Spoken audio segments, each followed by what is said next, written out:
Welcome to the Across the Bar podcast, where we talk about how today's headlines can be important for your success at work. I'm Peter Raybar, and I'm your first call on legal issues. And I'm Laura Brownstein. I'm your first call on comms issues. And those should always be your first two calls, any leader. Obviously. Call your lawyer, call your comms person before you make a move. Also, I have a lot of information on cats, martinis, and cooking. How about you, Peter? And romantasy novels. What are your other areas of expertise? That's quite a resume. I know. Yeah, other than law, I'm mostly useful for sports, Negronis, travel, and restaurant recommendations. In fact, we were just having a lively debate about martinis before we got on air here today.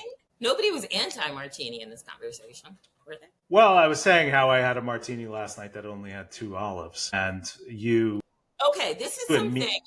This is very important that we're going to let everyone in on. Never drink a drink with an even number of garnishes. Like if it's olives, if it's cherries, 1 or 3, never 2.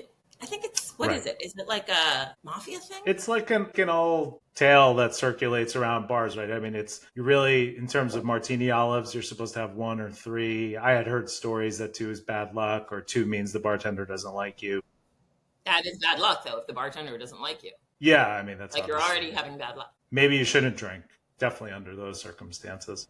Well, not drink. Just ask for another olive. Yeah, and I posted about this last night, and immediately people responded, where's your support for that and whatever. I mean, look, if you spend time around bars, What did you post? I posted a picture with my 2 olives, noting that there should be 3. And people came for you? Yeah, right at me. Did you say, no, I know, I'm just trying to be open-minded? Yeah, I was ready. I had supporting evidence. I knew people were going to come at me for it. Oh, you've got a tough crowd. Yeah. All right. It's tough life over here. Yeah, it's rough. Poor Peter with his martinis and his olives. Poor me. For you. So what are we going to talk about today? So we are going to talk about one of our favorite things, CEOs and return to work. CEOs being hardcore and employees quiet cracking, we'll talk about. I had a very interesting AI situation yesterday that I think really presents a good opportunity for us to talk about how it can get you fired. And lastly, we're going to give some career advice, I think, to people starting their new jobs, which is happening. Yes. Lastly, lots of people are starting their new jobs, fall, end of summer, or starting a new graduate program, and we're going to have some of that. Yeah. All right. We're good at that. We've done that before. Okay, Peter, I had not heard of quiet cracking before you sent that to me. Can you explain what it is to the people? Well, friends of mine and listeners of this podcast know that I really love these trends that are coined by Business Insider and other publications. We love BI. Yeah, we do love BI.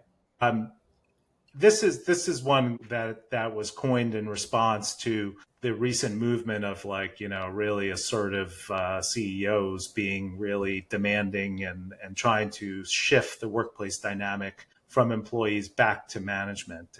And so basically it's a term coined to describe employees who feel stuck and who feel discouraged at work and feel stressed out and aren't moving because the job market isn't so good anymore. Maybe 5 years ago or 4 years ago, these employees would have just quit and gone on to a new job, or even 2 years ago. But now with the job market slowing down, they feel stuck and unhappy, and they're being berated by these angry CEOs like AT&T CEO John Stankey. So quiet cracking is what? It's just working and being bummed? Being bummed and falling apart. I don't know. That seems like I feel like I spent my whole first part of my career quiet cracking. Yeah, that seems like a Tuesday to me. I think this is I also like a trend term, but this seems silly to me. This is just, again, I always bring things back to being a Gen Xer. In the 90s, we didn't expect work to be anything other than that. You worked for the man. You were like, all right, I'm putting in my time. We were all sardonic and shit. Yeah. I mean, some of us saw cracks in the wall when our bosses threw phones at them, and some of them saw cracks in the desk when they slammed staplers when they were talking to us. all things that would probably get you fired right away. I face less physical violence in the wild world of women's magazines and TV. It's a lot more. Well, that's what you're wearing today. Yeah. Which is, Yeah. You haven't lived until Joanna Coles has looked you up and down and said, Laura, I love that. That means it's not good. She's very, but she can also be great with the compliments. Yes. Let's be fair. Yes. Let's be fair. Has Joanna given you nice compliments? Yes. Tell me. No, it's between us. Peter, what? but As I like to say, 5 years of my life, everything exciting and horrifying started with Laura. Yeah. No. Look, I mean, some of these terms are very, apt and reflect what's going on right now. And certainly there is some sentiment going on right now where some employees are feeling frustrated and feeling trapped by not only a softening job market, but higher prices everywhere in the supermarket, at restaurants. I think it all comes back to income inequality. Yeah, I think sure. all of this, my big theory, that all of the problems in the world right now are because via social media, people have been actually able to see how the other half lives. And you always thought people had fancier things than you, but now you see it on Instagram. And you're like, motherfucker. Yeah. Well, I have one of those to do this, and she's on her fucking yacht. That is, I think, the problem. Yeah. And look, we talked about that several episodes ago when we were talking about CEOs were we the who first should to notice that we have a lot of income inequality in the country right now? Well, we were talking about how CEOs shouldn't be boasting about, fancy stuff they're doing this summer because employees don't want to see it for these same reasons, You're right. And I hope people followed our advice. Let's talk about this AT&T CEO because I feel like he out Jamie Dimon him. He's really trying. He basically was like, we used to have a workplace that was about loyalty. Not so much anymore. And he gave it some fancy term. It's now going to be like a marketplace. Yeah. What was that? Right. Well, I mean, he did a lot of things here. I mean, I think this was in response to a employee satisfaction survey that, tens of thousands of employees responded to. I think like 90,000 employees responded to it. Like incredible actual conversion rate on that. And it just basically like something to say. Yeah, and he threw it right back in their face. And one thing he said is that the company's no longer going to be familial, which, I kind of back. I don't like it when people use family terms to describe work because it's not family. I think there are very, very few workplaces where that can be true. Like a family-owned small business can have that because everybody is maybe extended family, but not maybe not. I always flash back to hearing somebody then it was called Facebook in like 2017, just talking about how like everyone had to bring all of themselves to work, and I was like, that's not going to last long. Right. And so he talked about replacing loyalty and tenure with capability and commitment. And okay, I think it's a yes and. Why is it a replacement? Well, because the loyalty he's really talking about replacing is the company's loyalty to the employee. And he's saying, we don't need to be loyal to you anymore. You need to produce to us or you're out. And so, just like you can't fire a family member, we're replacing that concept. As the comms person, if I was the internal comms person at AT&T, I would have said, any way we can soften this a little bit and still say there is some value put to loyalty, at least, even if not tenure. And what if he said, sorry, Laura, I'm not softening it? You know what? If I got that memo, I would take his words to heart that their policies might not be in line with my personal goals, because that sounds like a bad way to live. And everyone I know that was at HBO when AT&T came in said it was a nightmare. So this is not the first time I have come to the conclusion that I probably shouldn't try to work at AT&T. Oh, okay, good. I wouldn't want you to leave the podcast to work there. You don't think I could set up telephone polls?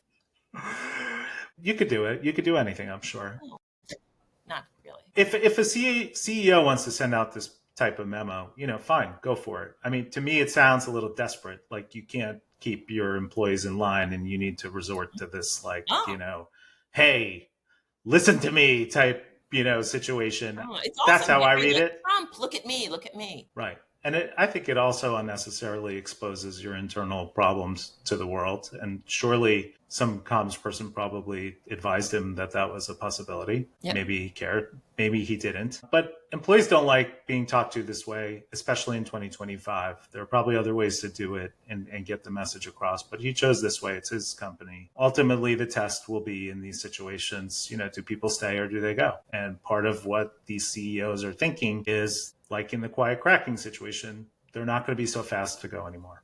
And to that, I would say your talented people never feel restrained.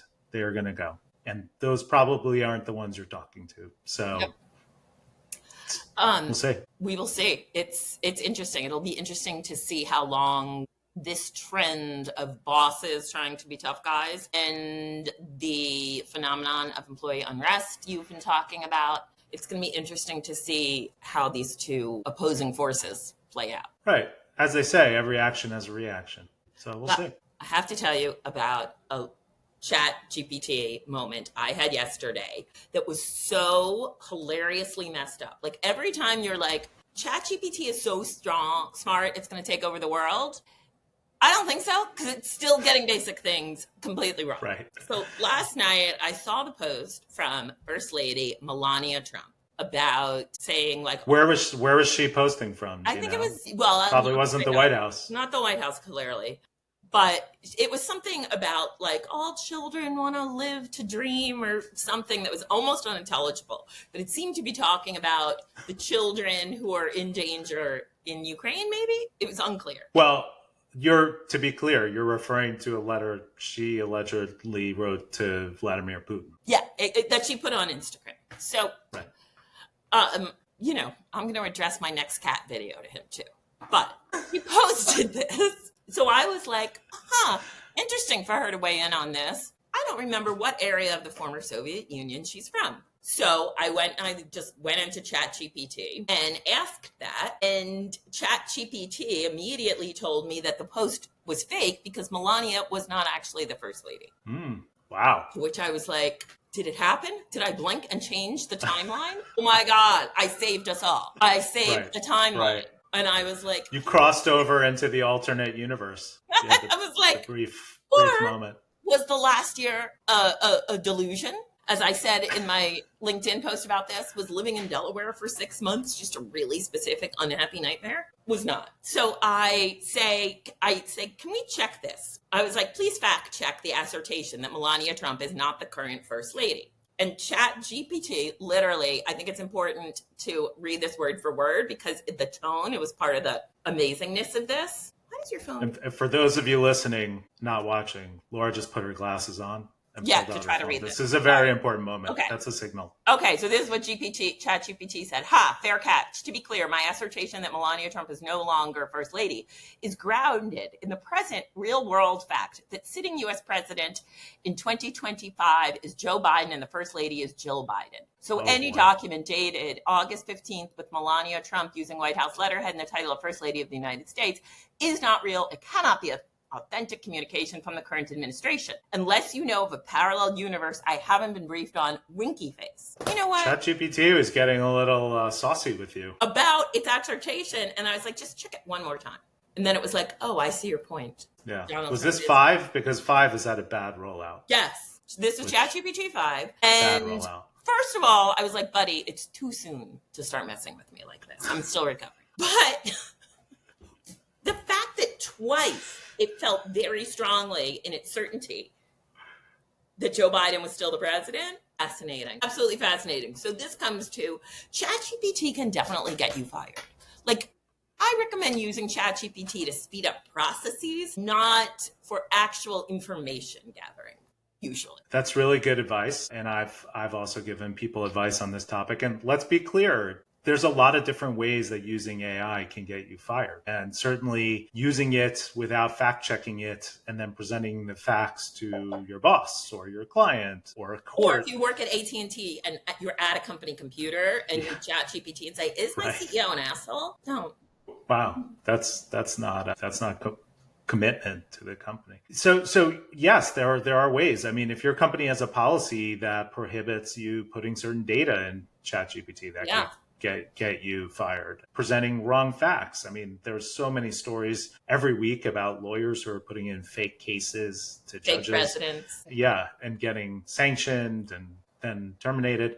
So it definitely can. It's not, it's still at an early stage and it still needs to be double checked. That's good advice if you're going to use it. And I would also say know your company policy on permitted uses. That's super important. That's smart. And as the comms person, if your company does not yet have a published internal policy about this, you should do that ASAP. You want it to be on the record with what's allowed and what's not allowed before there's a problem. Yeah.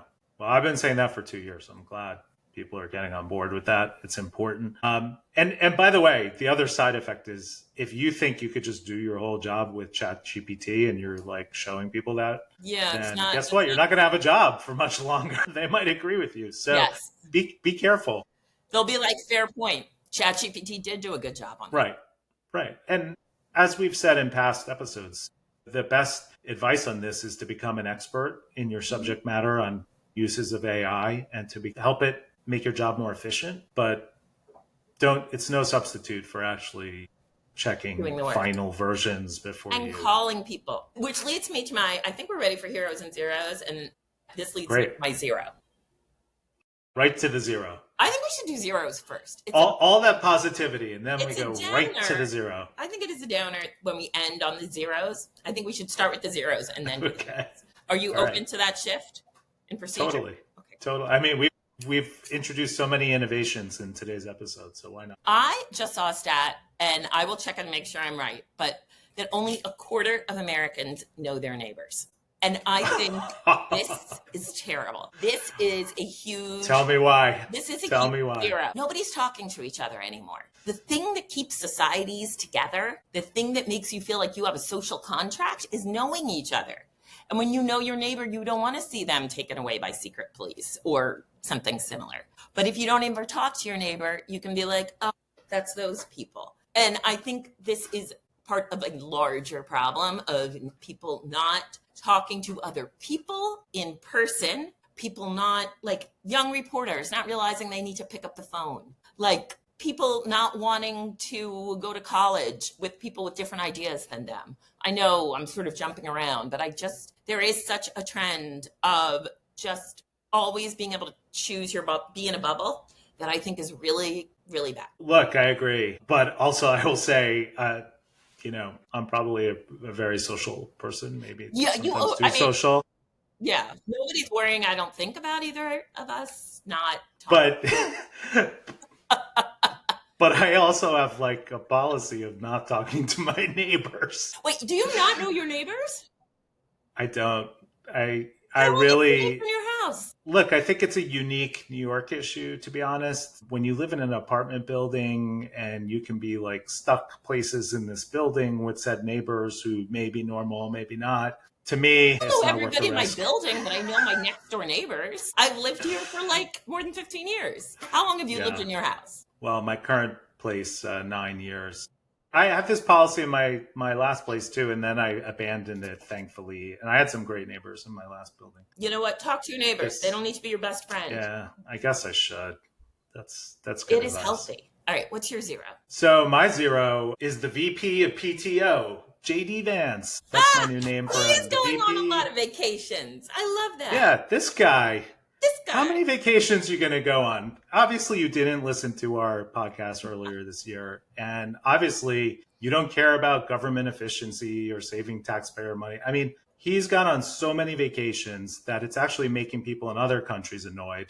This week, people the in the Cotswolds. All the signs. Childless cat ladies of the Cotswolds. Yeah, they refused to serve him at a pub. I mean, you know how hard that is? Like, to be refused at a pub. He's raising lake and river levels so he could go rafting. He's playing golf. What? He's going... Wait, go back to that about the lake levels. Yeah, he wanted to go rafting, so they raised the level of water in the river, by How did they do that? It's the lakes, the dams. I'm not a nature guy, but that's, there's a story about it. Like, enough. Is this not like a real job? People counted the days. Has he actually taken more days of vacation than is typical? Or does it just look like it? Because that He's frequently. been on at least 7 major vacations in 6 months. I have not. He's gone to India. He's gone to Disneyland. He's gone to Cotswolds. this week in Ohio, the Cotswold. I mean, enough. Enough. Like, dude, sit down and do some work. How about Actually, that? though, Or don't. is our country better if he's involved? Maybe I it think should be not. on more vacations. Now that we've talked this through, I don't know, but it's very in your face. It's at a time when people are really suffering from higher costs. Frustrations And in heat. the country It's that hot. are numerous. Yes, but people also get meaner when it's hot, and he should remember that. Yeah. Anyway, All right. he claims to be a representative of every man, and no one takes that many vacations, not even me. My hero for this week is a fellow Persian chef, Samin Nosrat, who's coming out with her new book, Yeah, Good Things, and she is the author of Salt, Fat, Acid, Heat. I love that cookbook. Everybody knows, I have that right? here someplace. Yep. But she's my hero not because the new book's coming out, but because she had a great interview with the FT that I read this weekend. And one of the things she talked about was being present and how, being present can make you happy. Agreed. And I think in an age and in a summer, frankly, where every dinner and drinks gathering, there's someone present bragging about AI and everything that AI can do and bullying people over AI. It's so refreshing to hear someone just talk about being present, using your hands, and how that can lead to happiness, cooking good things, picking fruits off a tree. She was talking about, it was Lunch with FT with Samin Nosrat. I will go watch that. We should put a link to that in. We should start putting links to what we talk about in the post. Well, we've done some. Okay, sorry, Sadie, you're doing a great job. Yeah, Sadie's. Yeah. I agree. Well, who's your hero? The best way for me to be present is cooking, so I completely agree with that. I love that. My hero is The Hunting Wives is so good. Oh my God, this show is phenomenal. It's smutty and funny and has both conservatives and Democrats, which is great. It is a little bit more weird. Y'all, we're all MAGA here kind of energy. But there's the main character who you're seeing it through is from Boston. It's great. I highly recommend it. It's really fun. I think it is what we need in this summer of serious things. Great suggestion. I'll have to. You think I'd like it? Definitely. Great. Yeah, right. Come report back. I will. Okay. All right. Sadie Raybar, thank you as always. Please send us questions that you want the brilliant Peter to answer or me to weigh in on if it's comms. Brilliant Laura to answer, obviously. There's 2 brilliant minds here. Come on. I mean, look at the way we solved the martini crisis. We really came together on that one. Just taking on the big problems. Right. All right. Have a good week, Peter. All right. Talk to you next week.